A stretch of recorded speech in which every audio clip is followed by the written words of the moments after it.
Mulai Bapak Ibu.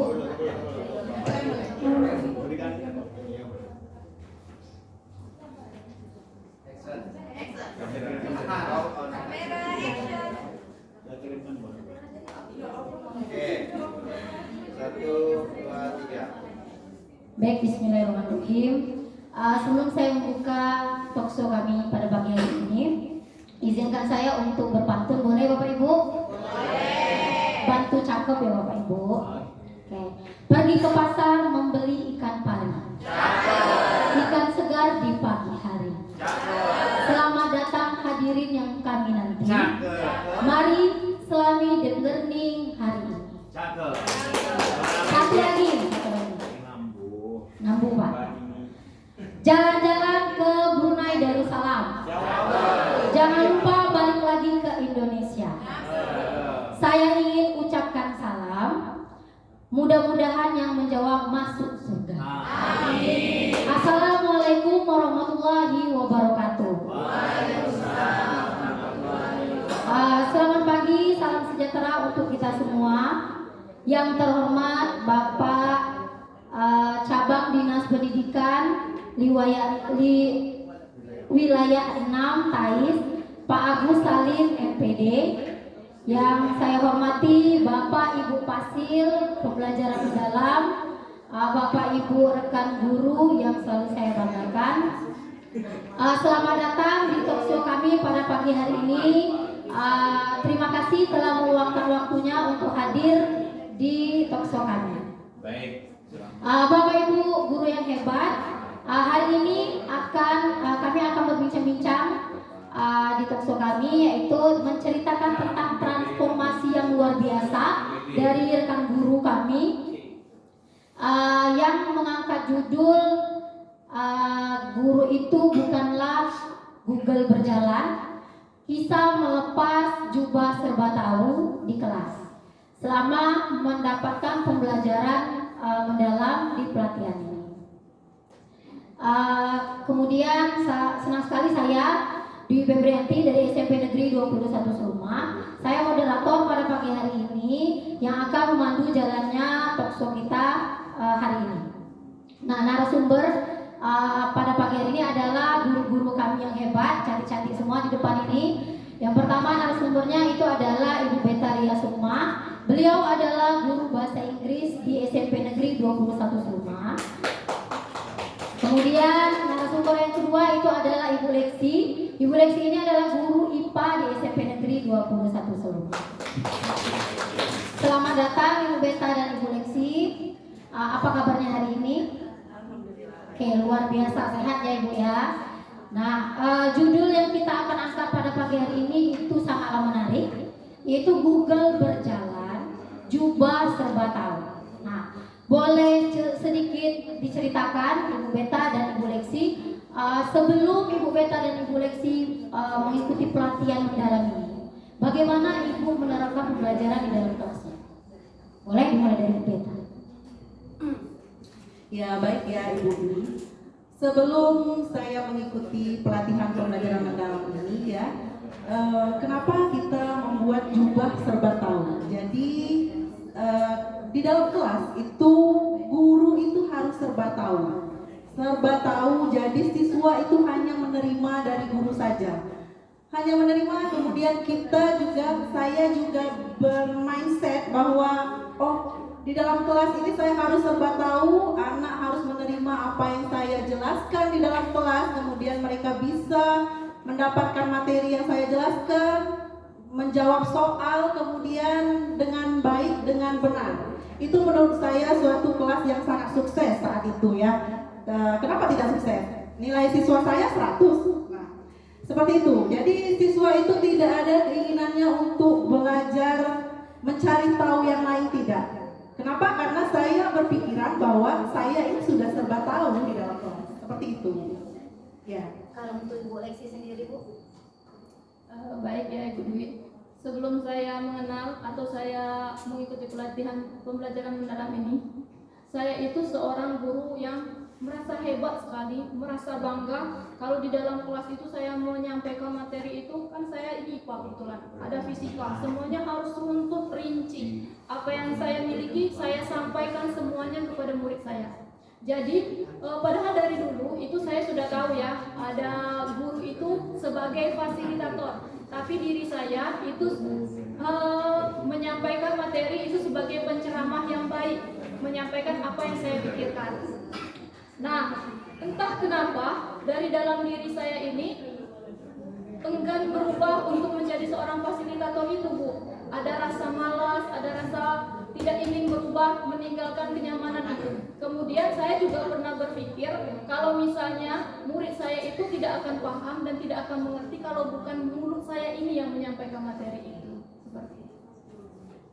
Baik, dari cerita Ibu Lexi dan Ibu Beta ini terdengar sudah biasa kan? Karena rekan-rekan guru pasti pernah melewati fase itu. Nah, bagaimana cara Ibu Lexi dan Ibu Beta itu merubah pemikiran Ibu Lexi? Dengan cara, oke, berarti saya harus berubah nih setelah saya mempelajari pembelajaran mendalam. Mulai Ibu Lexi dulu. Pengalaman saya pertama kali pembelajaran mendalam ini dimulai, hal yang disampaikan oleh Fasil adalah tentang pola pikir tetap dan pola pikir berubah. Saat Fasil menyampaikan materi tentang pola pikir tetap, ada tamparan untuk saya. Wah, itu diri saya, itu benar-benar saya. Saya tidak mau berubah dari guru yang menyampaikan materi itu menjadi hanya seorang fasilitator. Jadi sebaiknya dari materi pola pikir bertumbuh itu saya harus berubah, mencoba, walaupun mungkin nanti hasilnya saya tidak tahu, tapi coba dulu lah gitu. Selanjutnya Ibu Beta gimana? Ya, hampir sama ya dengan Ibu Lexi. Ketika mengikuti pembelajaran mendalam ini, saya juga merasa seperti apa yang Ibu Lexi rasakan.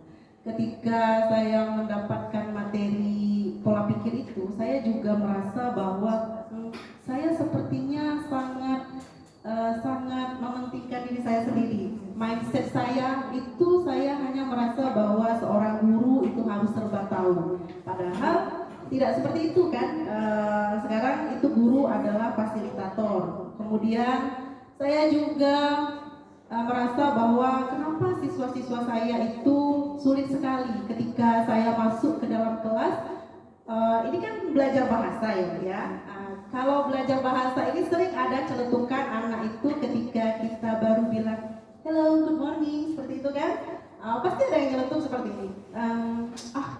Apa aku nggak ngerti bahasa Inggris, seperti itu. Itu yang membuat saya merasa bahwa sepertinya ada yang salah di sini ya. Entah itu cara mengajar saya atau mungkin mindsetnya yang harus saya rubah mungkin. Dari situlah saya merasa saya harus berubah. Baik, ini bagian yang paling saya tunggu-tunggu nih. Kan di sini judulnya diangkat jubah serba tahu. Nah, pasti tidak mudah ya Bu untuk kita bergeser dari pola pikir tetap ke pola pikir bertumbuh. Nah, yang tadinya kita ngerasa bahwa semua yang benar itu ada di guru. Anak murid itu harus menurutin kata guru, maha benar dan maha dewalah gitu ya. Nah, pasti di situ Ibu punya cerita nih. Seperti apa proses jatuh bangunnya Ibu untuk mengubah pemikiran yang tetap tadi menjadi pemikiran bertumbuh? Boleh dimulai dari Ibu Beta? Ya, baik, terima kasih Ibu. Jelas ketika kami mengikuti pelatihan pembelajaran mendalam ini kan, itu setelah menyelesaikan semua modul itu, di dalam modul ada yang pertama kali kita merencanakan pembelajaran.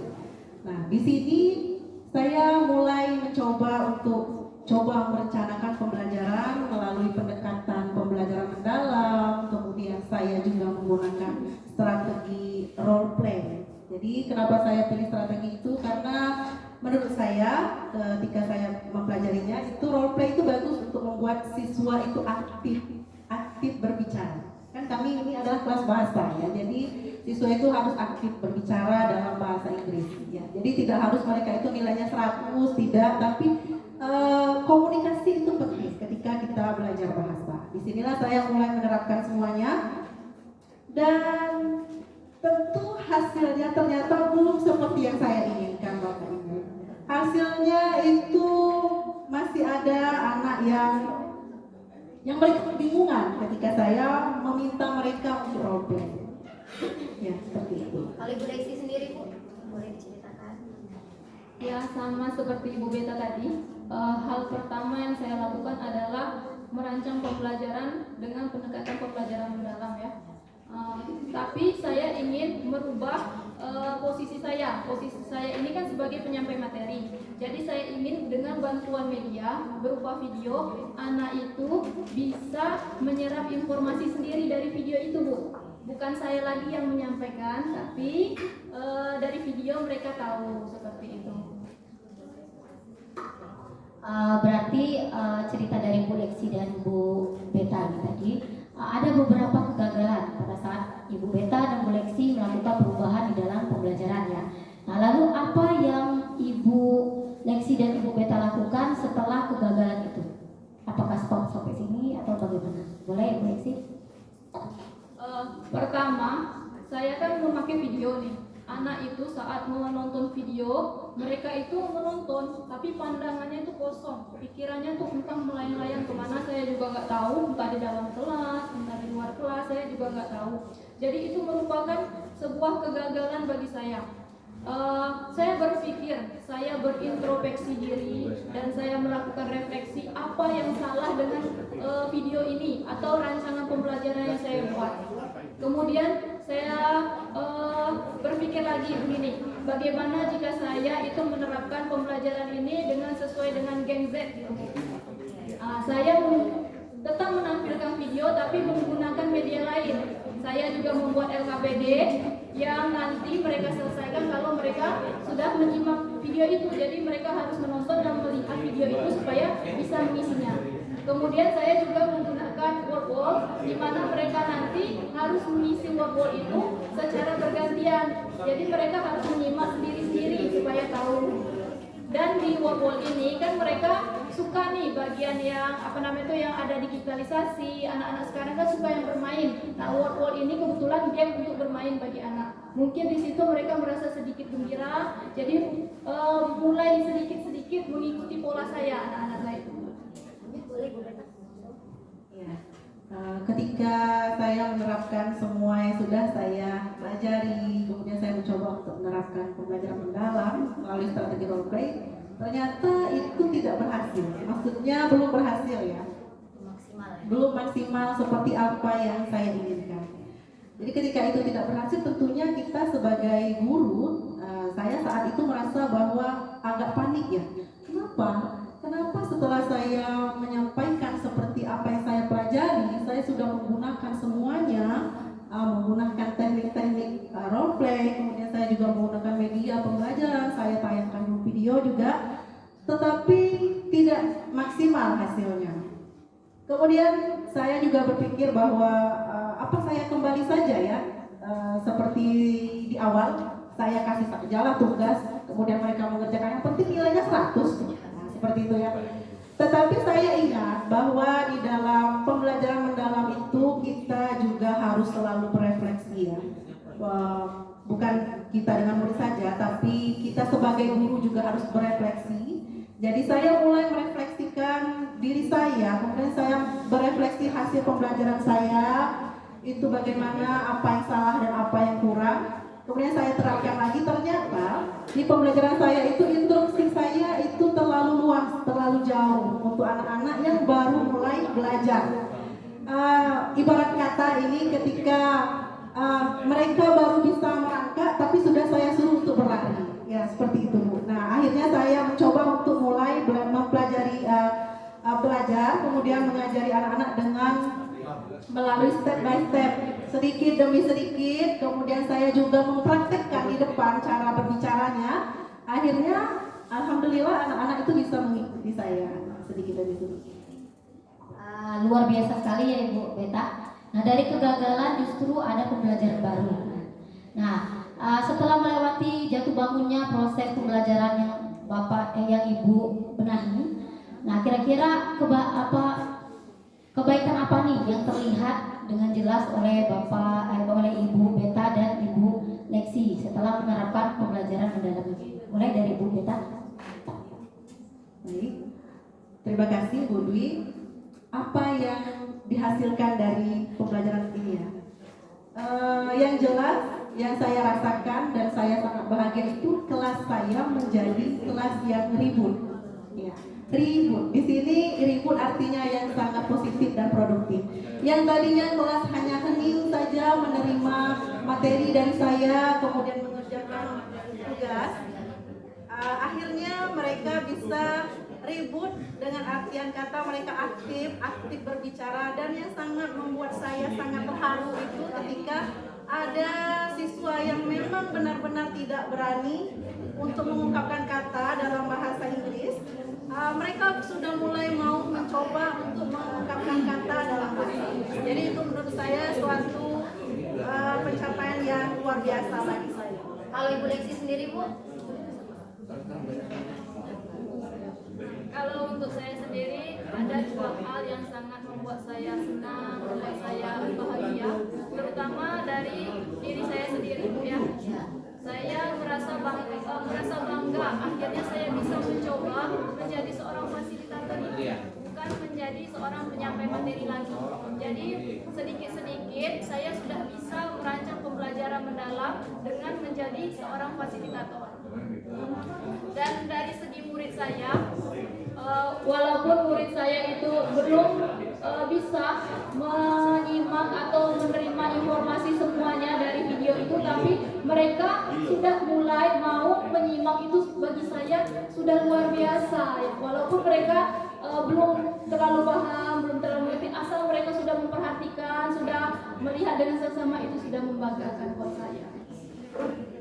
Baik, cerita yang sangat menginspirasi ya Ibu Beta dan Bu Lexi. Nah terakhir nih, jika ada rekan kita yang hadir pada pagi hari ini di talkshow kita ini, mereka nih sudah mau berpikir, berarti saya harus berubah nih. Nah kira-kira ada nggak saran atau langkah awal bagi mereka untuk lebih mudah berubah yang baik gitu pembelajarannya? Boleh Bu Lexi? Kalau dari saya, kata yang paling pertama itu jangan takut berubah. Ubah dulu pola pikir kita, ubah dulu mindset kita. Kita harus mencoba sesuatu perubahan yang ke arah positif. Karena perubahan itu akan berdampak bagi diri kita sendiri terlebih dahulu. Kemudian akan berdampak juga bagi orang di sekitar kita. Kalau Ibu Beta sendiri? Baik, lanjutan dari Ibu Lexi, saya setuju ya dengan pesan dan saran Ibu Lexi. Kalau dari saya itu saya memiliki saran bahwa jangan terlalu mencoba untuk mengubah semuanya ya. Kita coba dulu mengubah sesuatu itu dari hal yang kecil dulu. Dari hal yang kecil kemudian kita konsisten dan selalu berefleksi. Itu kalau dari saya. Baik, luar biasa sekali cerita Ibu Lexi dan Ibu Beta. Terima kasih banyak, sangat menginspirasi kami. Boleh kita kasih tepuk tangan dulu untuk narasumber kita. Dari percakapan kita pagi hari ini di talkshow ini, pesan yang bisa saya petik nih dari penjelasan Ibu Beta dan Ibu Lexi itu adalah bagaimana perjalanan kita menjadi seorang fasilitator dalam pembelajaran itu bukan menjadi guru yang sempurna tanpa celah, tetapi bagaimana kita menjadi guru yang mau mencoba, yang mau salah, dan mau belajar bersama-sama murid kita untuk membangun pendidikan yang lebih baik dengan cara pembelajaran yang berkesadaran, bermakna, dan menggembirakan. Sebelum saya tutup talkshow kita pada pagi hari ini, izinkan saya pantun lagi, Bapak Ibu boleh? Dua ya Pak ya, Bapak Ibu. Yang pertama, jalan-jalan ke Barcelona. Jauh. Tidak lupa mampir makan. Semoga ilmu yang disampaikan berguna. Dan jangan lupa untuk diamalkan. Satu lagi, pergi ke pasar membeli terasi. Jangan lupa membeli tomat. Semoga talkshow ini menginspirasi dan juga memberi manfaat. Oke, saya sebagai moderator, apabila ada salah kata saya mohon maaf, pada Tuhan saya mohon ampun. Saya akhiri talkshow pada pagi hari ini. wabarakatuh.